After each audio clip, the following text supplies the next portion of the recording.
I'm Paul, NB9X. You've heard me on the air, Mr. Doom and Gloom, every time our good friend Dan Noah says there's a hurricane coming, and I respond accordingly. But I'll be your co-presenter this morning, and immediately to my right and your left is a guy who has done just a whale of a job for NXDN here in West Central Florida. This is Tom Chance, K9XV, who is right now the guy who sits in the dark room with the keyboard and the monitor and makes sure that NX Core, which is the glue that keeps the NXDN system together, is working the way it's supposed to. He has done a magnificent job in the last 15 months or so at taking what was a good product and making it an excellent product, a scalable product, because for those of you who know anything about software, the minute you go from 2 to 3 to 20, the permutations can just light up the room. So, Tom, thank you for everything that you have done. And we will now get into all about NXDN. Next slide. Next. Feel like I'm running a net. Next check-in. So what is NXDN besides 4 letters in a particular order? Well, it's short for Next Digital Network. There's lots of digital networks out there, some of which have found their way to ham radio, some of which will never find their way to ham radio, and some of which are still in the lab being tweaked and may never come out of the lab. But NXDN has been around since 2005, and the roadmap for NXDN was actually laid out, wittingly or otherwise, by the FCC in December 2004 when they issued a report and order on what they envisioned for digital radio. It's 6.25 kilohertz bandwidth, which is ultra narrow band. Think about it. You can put 4 NXDN channels in the same amount of bandwidth as our 25 kilohertz analog repeaters. Imagine that. 4 repeaters, same amount of bandwidth. It uses FDMA modulation, frequency division multiple access, which is as close to how analog transmissions work. It is very smooth, very clean, very free-flowing. One of the differences, for those of you who may be familiar with DMR, another digital format. This is 1 voice path, 1 data path per repeater. It takes the whole 6.25, it's dedicated. With DMR, you use a technique called time division multiple access. In plain English, it means that for some very short period of time, you've got the first voice or data path, and then for the next equal amount of time, you've got the second voice path. And it keeps going back and forth, driving you nuts. And you're going, why am I missing something? Unfortunately, that's one of the downsides with TDMA. And that's why some of the cell carriers that use TDMA initially have gotten away from it. NXDN supports, not quite yet. NXDN supports multiple talk groups to optimize channel utilization. So everybody in here, I'm sure, has 2 or 3 or 5 analog radios. And you know when you key up the NI4CE analog system, it's a one-size-fits-all. You key 1 repeater, it goes everywhere at the same time, but that's it. Well, with NXDN, if you've got 8 repeaters, you may have 8 different conversations or data streams going at the same time, but it's all different content. With NXDN, we can shape the message and where it's going to go so that if it needs to stay local, it can stay local. If it needs to go everywhere, it can go everywhere. And If one message needs to have a higher priority than some other message or some other talk group, that will be rolled out onto the network through NX Core very, very shortly. Tom's been keeping that lamp in the back room lit lately. Next slide. All right, what makes any of these radios really special? One of the things about NXDN radios is that, yeah, they're analog radios. And NXDN is another layer on top of that base analog. So when you purchase an NXDN radio, know that it will do analog all day, every day, 24/7, 365. So one memory channel may be NI4CE analog, the next memory channel may be an NXDN repeater, maybe at the same site. What makes these radios special with NXDN is their sensitivity, their ability to decode. If you get down to -116 dBm, which is the signal strength that these will decode down to, what you hear at -80 or -70 or -60 will still sound this good at -116. Yeah, it will. Also notice one other thing, and I fall into that category. As we get older, the old ears don't work the way they used to 5 or 10 or 20 years ago.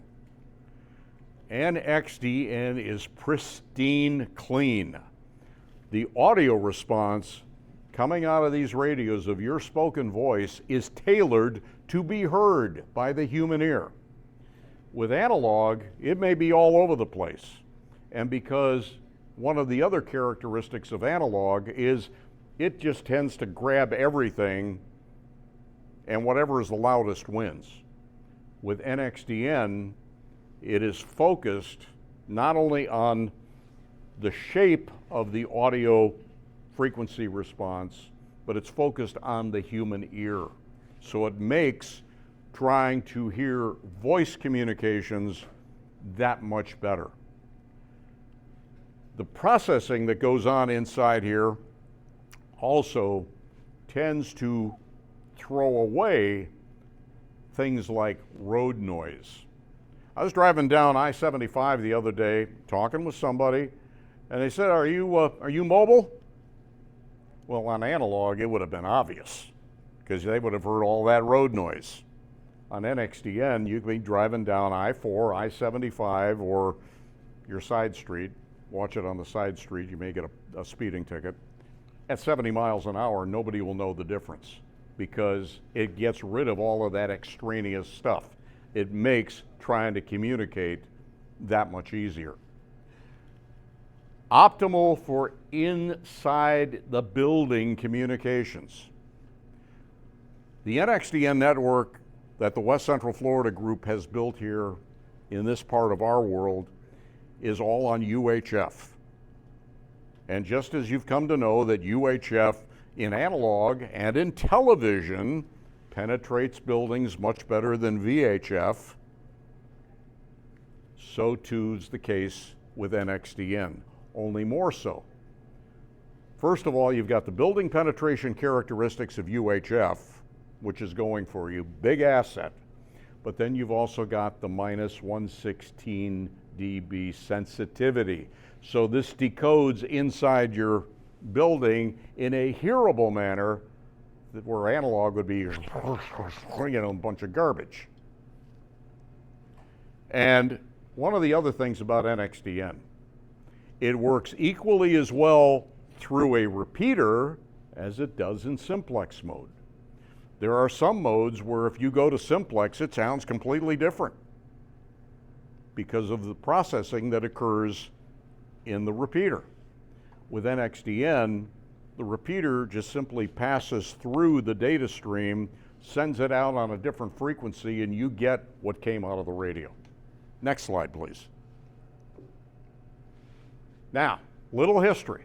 We told you about how NXDN came about in 2005 as a result of the FCC report and order. First generation radios came out about that same time. It was a nice starting place. They worked very well, but no over-the-air alias. We'll tell you why that's important for all of us. No talk group scanning when you were in selective modes. So if you had 5 different talk groups on a repeater, you had to put your radio in RAN squelch with one of those first generation radios, because if you had it in selective squelch, all it would hear is the talk group that you'd programmed into that memory channel. The other 4, it'll light the radio up, but you won't hear anything. And limited text messaging. Yeah, unlike analog, you can use NXDN to send people messages with your radios. And it's really cool. It works much the same way that your SMS works on your cell phone. Next slide. But guess what? The industry grew up. And in 2015, we started seeing new next-gen, second-generation radios. First of all, support for over-the-air alias. What is that? Well, you have an NXDN number. And remember, computers crunch numbers. They don't crunch names or call signs or what have you. So every transmission, you send out a number so that we know who you are. But even though I can remember numbers and a lot of different numbers, because I've got a system, I can't remember all of those numbers. For instance, I don't remember what Dan's ID is, but I do know when I see WX4DAN, it's Dan Noah. Or if I see N4NOA, it's my good friend Bill Johnson. Or KR4X, I run the other direction. But the bottom line is, we all have multiple identities, and numbers aren't necessarily something that we easily remember as humans. We remember names. We remember call sign sequences. And so over-the-air alias allows us to put our call sign so that every time you press your push-to-talk button, you're also IDing legally. Great feature. And everybody else who's on frequency knows who's talking. It supports talk group scanning. So as Tom has programmed NX Core to support several different talk groups, we know that if we want to hear all of them, but still really hone in and have good, tight squelch to only focus on the one that we really want to hear, we can do that. And text messaging has been expanded to 100 characters. Yay!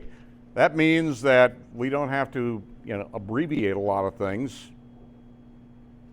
And there will be some other things coming in 2024 relative to being able to text message with a radio from your computer keyboard, so that if you exceed the 100 characters, the program says, oops, we passed the limit. No, we didn't. What we're going to do is send it as a second message.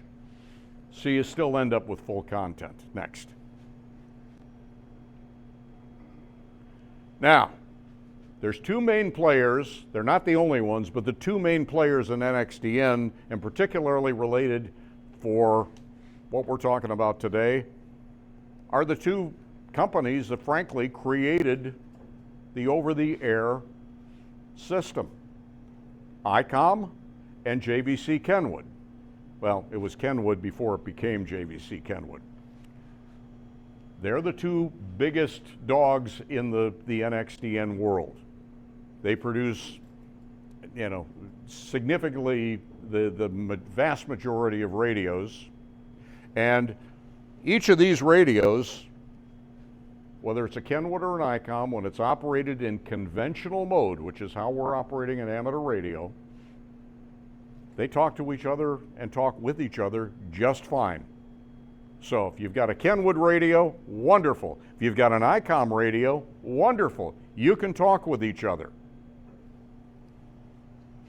However, you try and send a Kenwood radio a text message generated by an Icom radio, the Kenwood radio goes, oh, I got something digital here, but I have no idea what it is, and vice versa. And unfortunately, the compatibility in conventional mode between the two companies' products ends with voice. So if you want to do the text messages, if you want to do GPS, what? These radios do GPS? Uh-huh. Well, you got to go with one brand or the other. And then it works. We have been trying to get the attention of both companies to see if we could build a bridge that'll take an Icom generated message and put it out so that Kenwood can digest it, and vice versa. We've got Icom's attention. So far, we've struck out with Kenwood. It is what it is. There are other proprietary features you'll also find in your radios. Something is really handy called Call Alert. It's essentially a digital page. I key the radio and I'm looking for KD4 EFM. Evans doesn't have his radio turned on, or he's walked away from his radio, or he's turned it down. Well, with Call Alert, I can press a couple of buttons and send a Call Alert message to Evans' radio, and when Evans gets it, his radio will be sitting there blinking and squawking and doing all kinds of things, and he'll see something on his display that says, I'm calling him. And all he has to do is press push to talk, and he connects directly to me. Kind of like digital paging.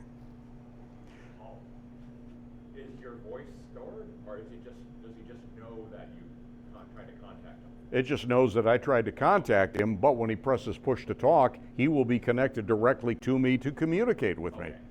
That's the cool feature of it, Dan.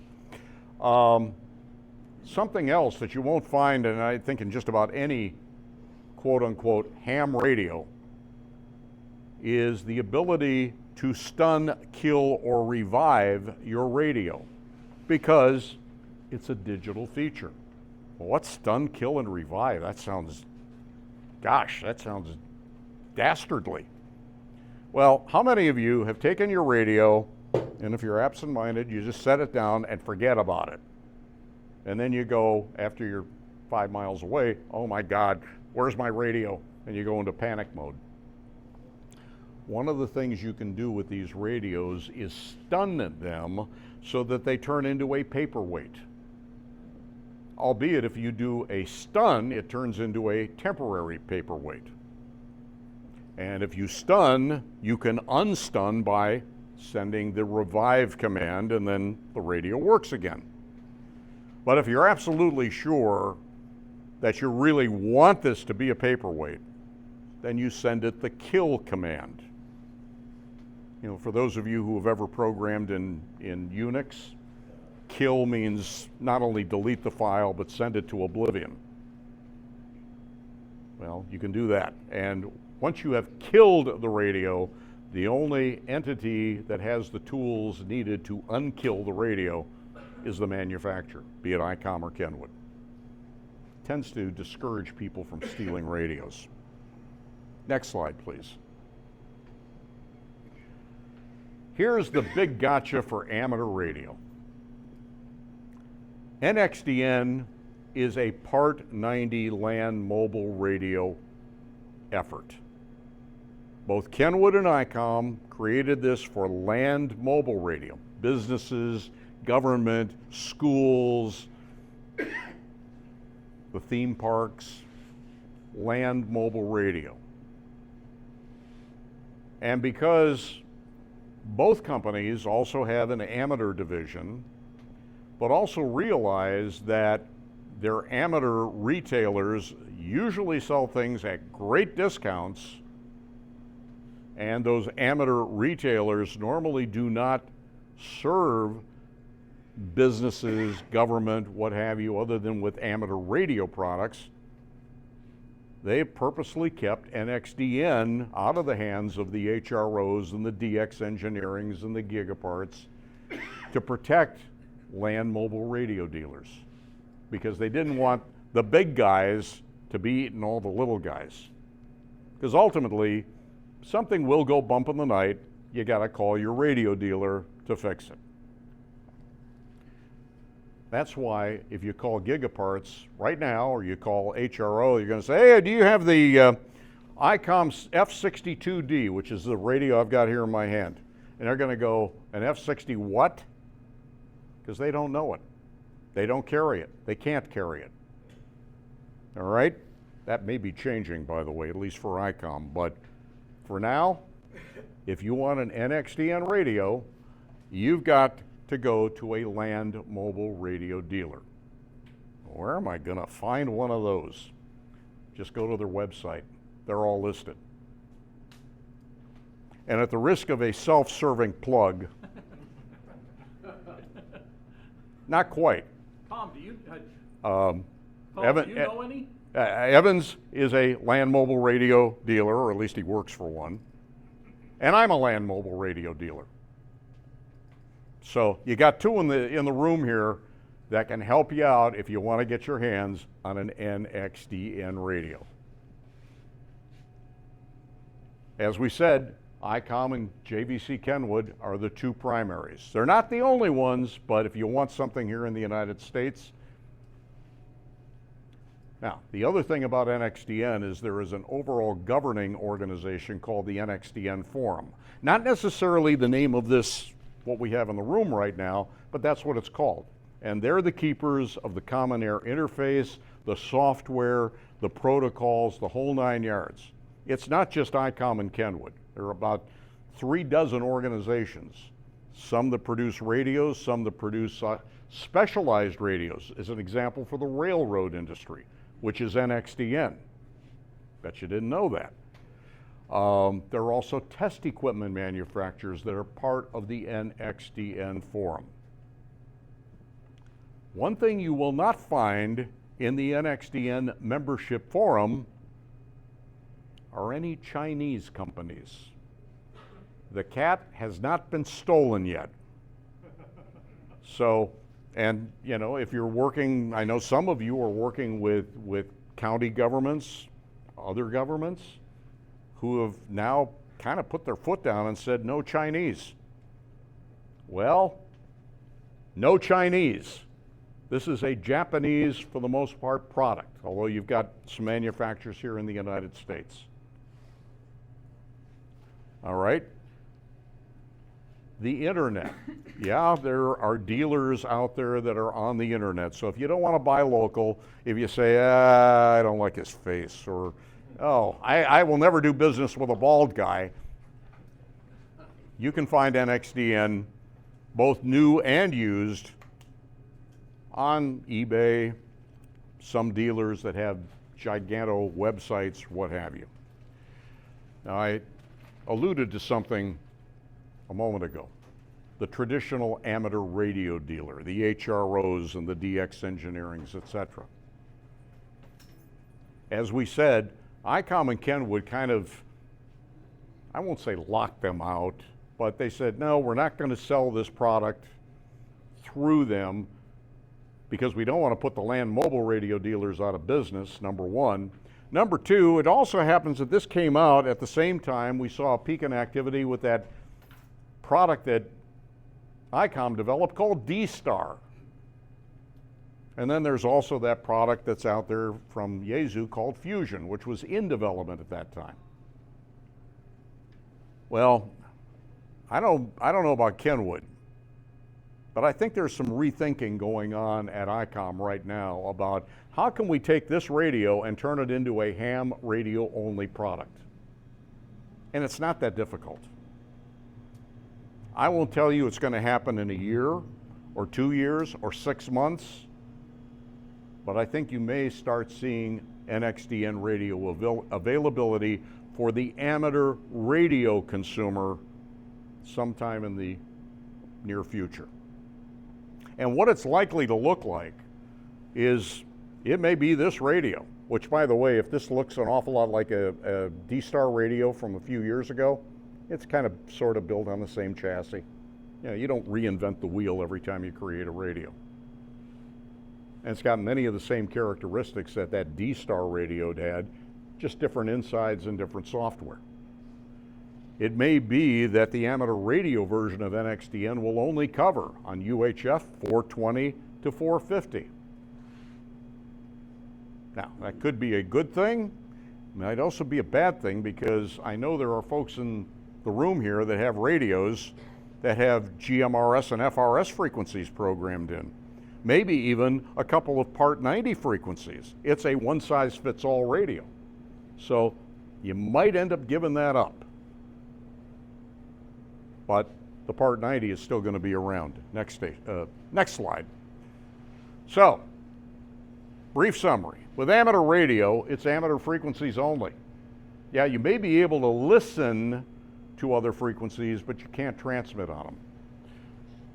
Often, even the ham radio frequencies on UHF are 430 to 450. It does not cover the other 10 megahertz of spectrum that we can legally use. And technical specifications, because the rules for amateur radio are different than they are for Part 90. The specs aren't quite as tight, so it doesn't necessarily work as well as a Part 90 radio. On the other hand, with land mobile, you get the entire ham radio band. If I wanted to program a 420 megahertz frequency into this radio right now, I could do it all day. GMRS and FRS frequencies. Part 90, which can be very important for those of you who are involved with Aries. Better technical specs, and remember, before any of these radios can be sold, they got to pass a very rigorous set of engineering standards for type acceptance. Here's the other thing about land mobile radio. There is a myth out there that land mobile Part 90 type accepted radios are prohibitively expensive.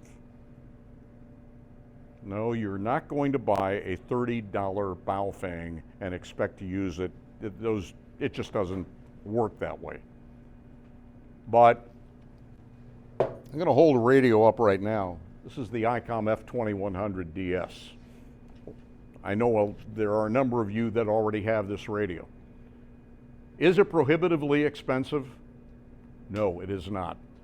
And in fact, you will pay more for some of its amateur radio only counterparts than you will for this radio. Part of its volume. Granted, it may not have 1,000 memory channels in it, but you don't necessarily need 1,000 memory channels. Back me up on that? So, yes, everything has a price point, but this is affordable. Next slide. Got a question? Oh, yes. Some have told me that, well, a friend anyway, that DMR was quite the pain when it came to programming. Yeah, I've heard that too. Okay. This is from a friend. So talk to me if you can now or in the future about programming. Well, I'll talk with you, and I'm also going to have Tom answer that question as well, because Tom, I'm stepping ahead of your no, but Tom in another part of his life also programs a lot of radios, so he can tell you how much it's not a pain in the backside. The programming software does have a couple of things that if I were writing the software, I would change it. For example, when you're programming the new memory channels from scratch, you got to program what's called a call list, or all of the talk groups and individual radio IDs first, and then create a set of profiles which says, I can use this with a memory channel. So you do that first, then you actually program your memory channel, and life goes on. You do it often enough, it becomes second nature. But these are not difficult to program. And if you've ever used any of Icomm's programming software for a ham radio, you won't find this any more difficult than that. So other part to this whole thing, we've been deploying a lot of radios here lately. Let me give you my mic. Oh, your sunglasses. By the way, we are recording our session today, so if you like what you did today, get on the internet afterwards and watch you do it again. All right, so I come from Charlotte County, and I'm the emergency coordinator. And our group, including Charlotte County government, are very much for secondary communications, all NXDN, okay? Primary being P25, just like everybody else would have. So one of the things we've done is create base code plugs for these radios for the West Central Florida group. So what you would begin with is if you bought one, you just get a base code plug that's got all the repeaters in it and all the core stuff. Then you can modify it from there. But that way you can start with a base code plug and then that you get from us, and then you'd be able to customize it as you need. So, yeah, and so it would be the core would be set up. So. And Tom, I noticed that no keypad. That's an option you can buy or not buy. If it's a DS like this, it's just got the 4 buttons.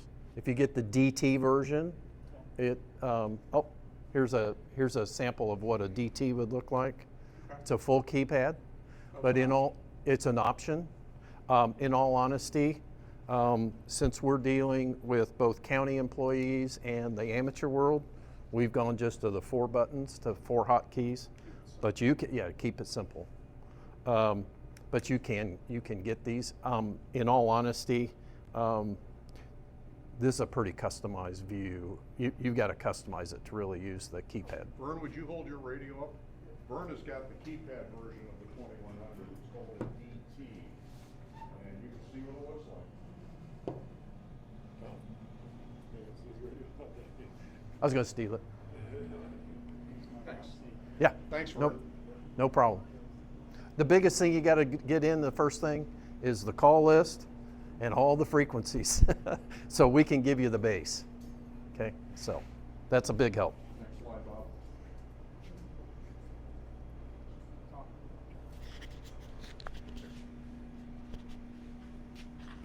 Thank you. Okay. So, NXDN radios, particularly for UHF, come in a couple of different flavors.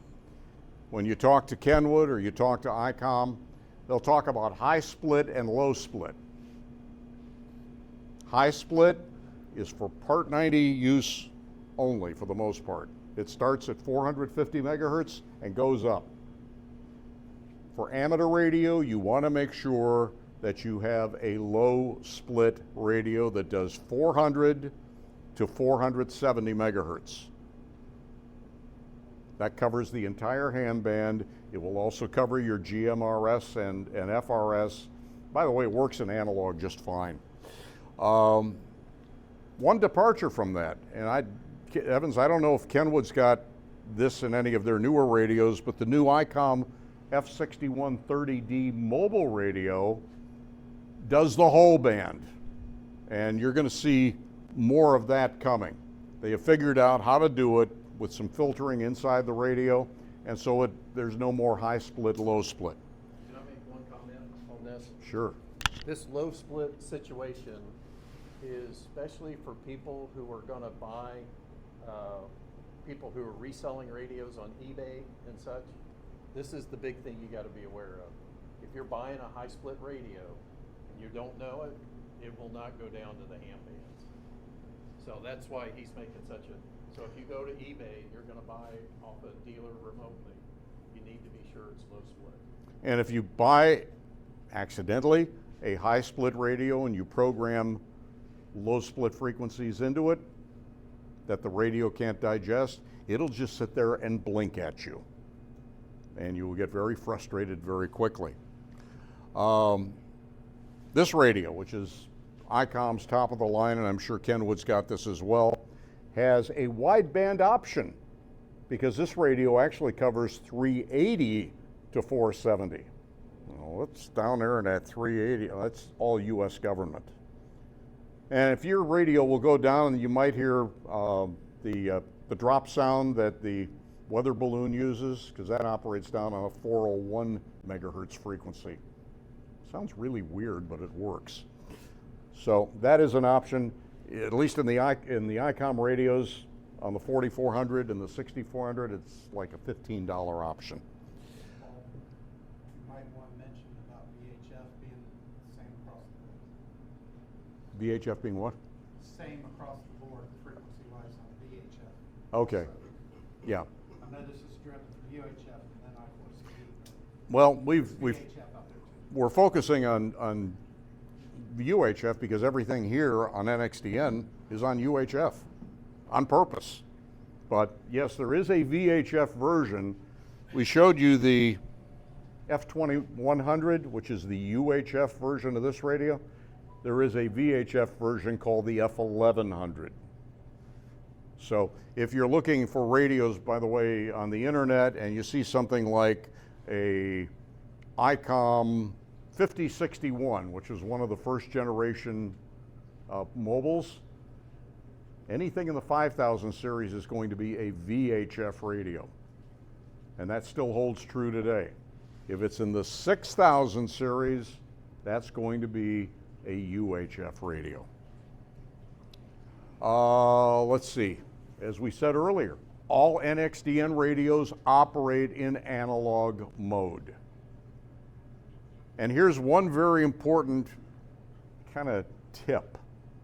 If you're having trouble with a radio operating in analog mode, maybe it seems like it's off frequency or the audio is garbled or what have you, that will have a detrimental effect on the performance in NXDN.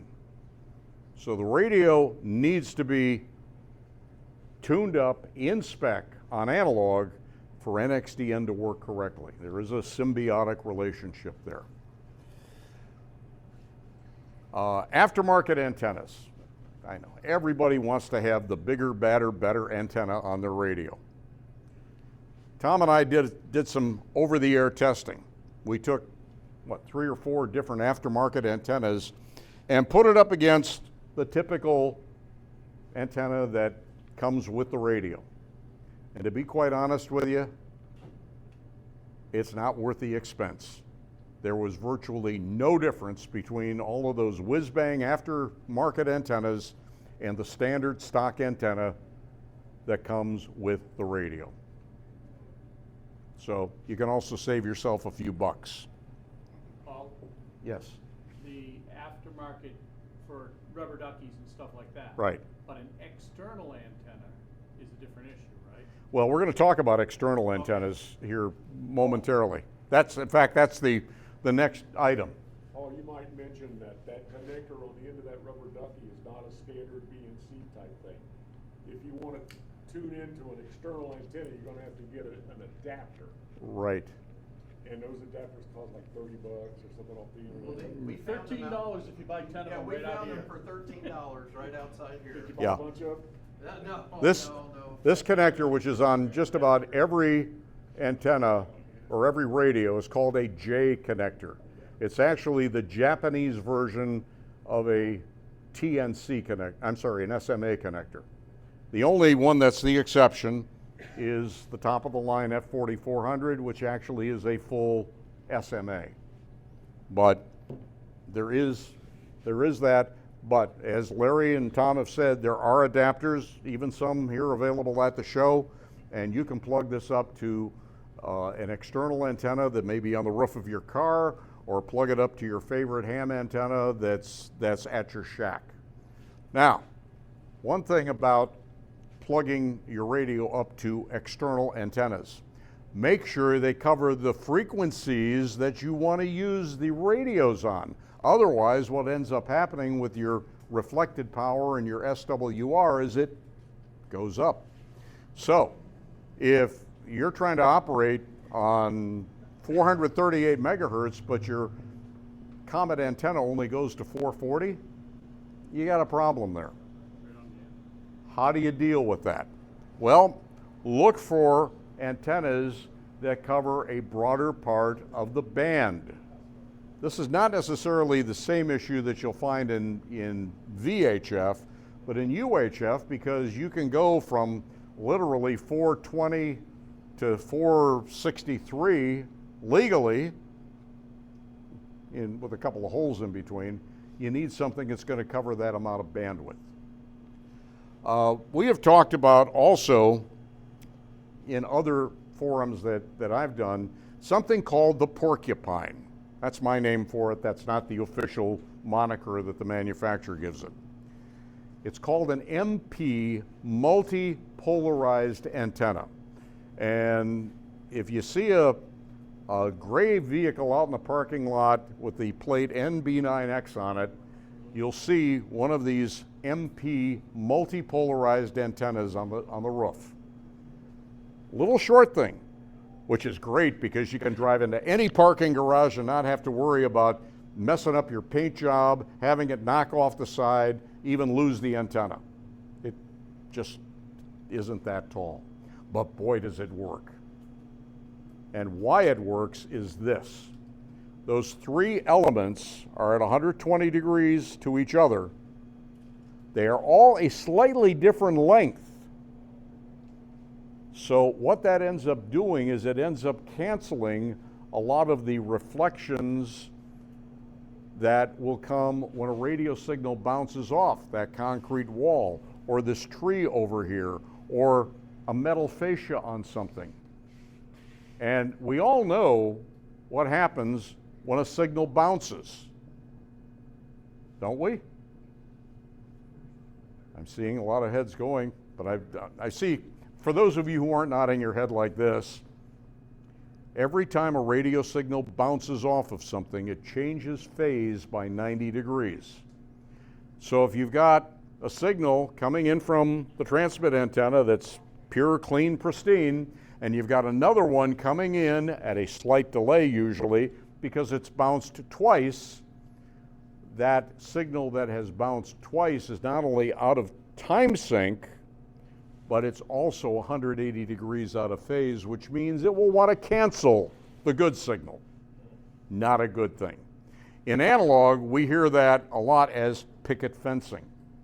Well, there is no picket fencing in digital.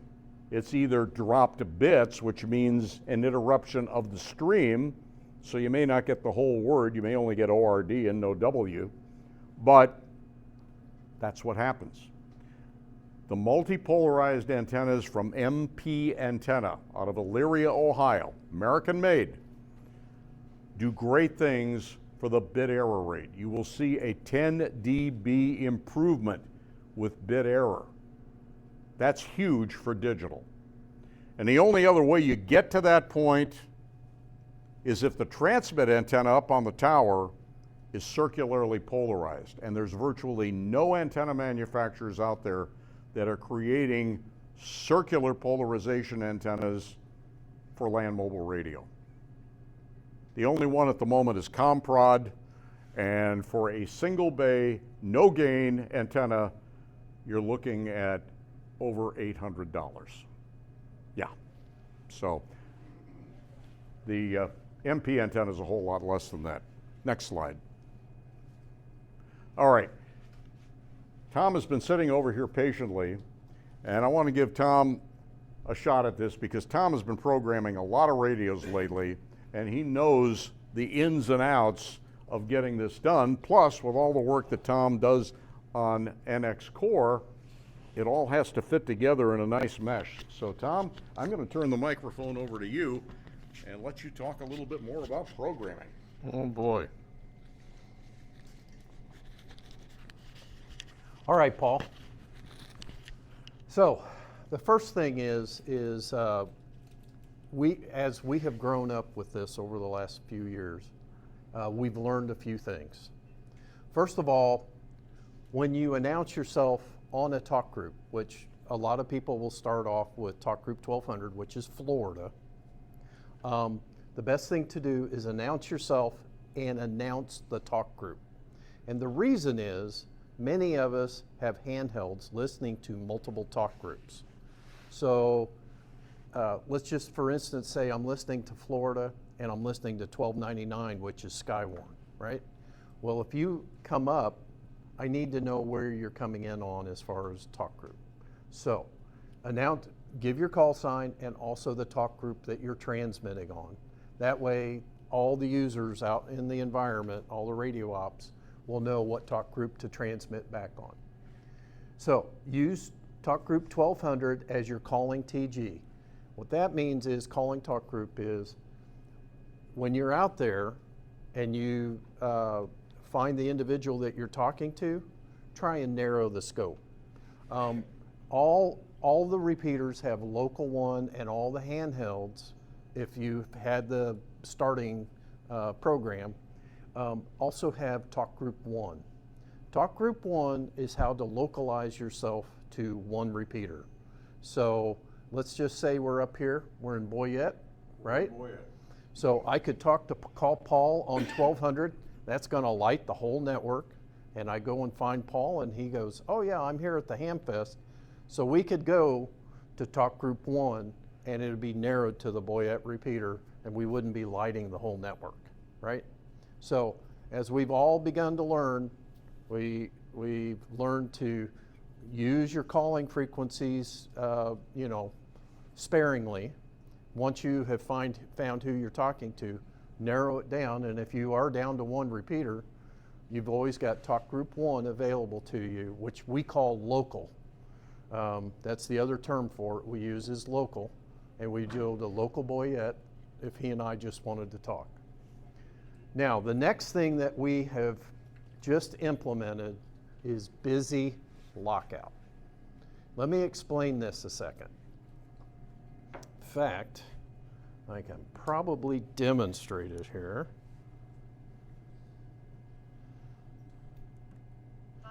So what we were having issues with as time went on was that this light would be green and your handheld would be actively receiving a signal, but you weren't hearing it. So let's just say I was listening to Skywarn on 1299 and people are talking on 1200. Well, my green light's going to be lit, meaning it's receiving a signal. And at that time, if you didn't notice that this was green, you would try to call somebody and you would wonder why you could not talk to somebody. Well, what busy lockout does is, let me see if I can. Tom's got a radio keyed up, and I'm seeing that signal when I try and transmit. With busy lockout, instead of going beep beep, which is how we have the radios programmed, it'll go beep beep beep beep beep, and it will not allow you to interfere with what's already on the frequency. Right. So you hear the two beeps. That means frequency's not busy, repeater's not busy, and you can transmit. So if you hear the two beeps, that means you're good to go, your signal's going out. Now, go ahead and hit transmit on that. Okay. I'm now on transmit. And Oh, hang on. And notice now the radio went. So I'm trying to transmit over him. It will not allow it, right? So this is a feature that we've started putting in the code plugs to do busy lockouts so that I know that the frequency is busy and I cannot transmit over it, right? So the radios are asking each other, is this frequency in use? Exactly. QRZ, yeah, is this frequency in use? And it's saying, hell yes, right? So if you get the 5 beeps, it's busy. So you're just going to have to wait. So that's what busy lockout is all about. All right. Also a way to keep people from jamming you.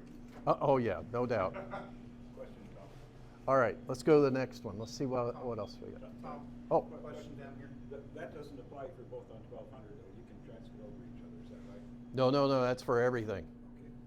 Okay. Even if they're both on 1200, because I was wondering if two transmitted simultaneously, who would get it? Well, we have done the win test, okay, and who wins and who loses. Yep. So it's pretty funny because we've done some testing on that. And a lot of times, you know, the person that's the millisecond first, they're going to be the winner, okay? But we have had some instances where they blended. Yep, last Thursday night. and we've had them blend. Yeah. So you're hearing both voices. You're hearing both voices. Yes. And the next feature I'm working on is putting the one voice in the left channel and one in the right channel. No. If you believe that, I got a bridge for you. Contesting. Yeah. But yes, we've had blending. But I'll be honest with you, it's not worth fighting because it happens so infrequently. The thing that's kind of nice about it is the people listening, they can hear it, you know. So. What about the question was it on his Wednesday night nets, if two people key at the same time, he hears them both? Yes, occasionally that occurs. Most of the time, the first one that's theirs is going to capture it. But we've had it blur. We've had blur. But to be honest with you, it has not been a big issue. It's not enough to worry about. But usually the reason it happens is two people have keyed up at the same time on two different repeaters, and they're both coming in, and they get mixed. Yeah, it happens. All right. Okay. So I'm not sure how I want to address that one. Well, this slide is meant primarily for those of you who are asking the magic question, what about my hotspot? Well, and I'll help you there. Hotspots that are available for NXDN, just like there are for DMR and Fusion and just about every other mode. At one time, when we had fewer repeaters and fewer people, yes, there was a gateway to the internet. But we ran into a few problems. One instance in particular, there was a ham in Missouri on a hotspot, talking to another ham in Germany on a hotspot, talking to a third ham in Spain on a hotspot on talk group 1200, because 1200 is supposed to be Florida, but there wasn't anybody in Florida on the frequency. And then along came a severe thunderstorm warning issued by the National Weather Service, and we couldn't get a word in edgewise, and that was the last straw. The bottom line is, while hotspots are a good thing, they have had a tendency to turn all of our modes into glorified Echolink avenues. That's voice over IP. This is a radio over IP network. And we pulled the plug on that. We're going to be unpulling the plug on selective talk groups, and that's one of the things that Tom has been working on. Skywarn will be one of them. So if you have a hotspot that is programmed to talk group 1299, when Skywarn is active, yes, you will be able to communicate. But again, if you've got somebody off in East Jabip that's lighting up a repeater network in West Central Florida, A, they're putting time on the repeaters, they're not talking to anybody in West Central Florida, and there are other ways of doing that.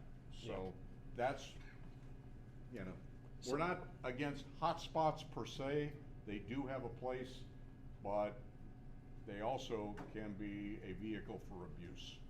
So the big thing is, and this is part of the project that we've been working on the last 6 months, is being able to provide one thing, being able to turn on and off hotspot services. Number two, being able to, by user ID, provide privilege entrance into the network. So it's halfway controlled. So that's what we've been working on for the last 6 months, and we're getting there pretty quickly. So we'll be bringing hotspots back, but it will be in a very limited use. For Charlotte County, we've got an issue that is, you know, where 6 months out of the year, half our emergency group is gone, right? Well, we need a way for them to be able to access Charlotte County services. So, yeah, they've got their place. They need to be controlled, but, you know, we'll be getting there very shortly. Bob, next slide. Okay, I wanted to make sure we got this in. These are the talk groups that exist right now, today, and each one of their purposes. As we said, Talk Group 1200, which was created not of our making necessarily, but it exists both on this network and on the internet, is a calling talk group. Wasn't supposed to be that way, but it's what it's turned into. Talk Group 1201 is specifically programmed to pass on repeaters in West Central Florida. And if you live in one of the other two sections, we have a Talk Group 1202 and a 1203 that will find its way into your radios so that you can have that level of granularity. Talk Group 1215, which some people call Southwest Florida, other people call it CC Flares, connects several repeaters that serve Charlotte County and thereabouts.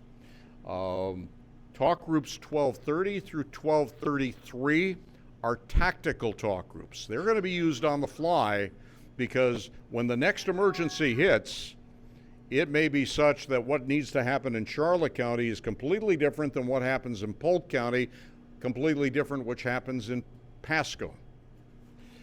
And finally, 1299. This is something that really got debuted last Saturday at the National Weather Service during Skywarn Recognition Day.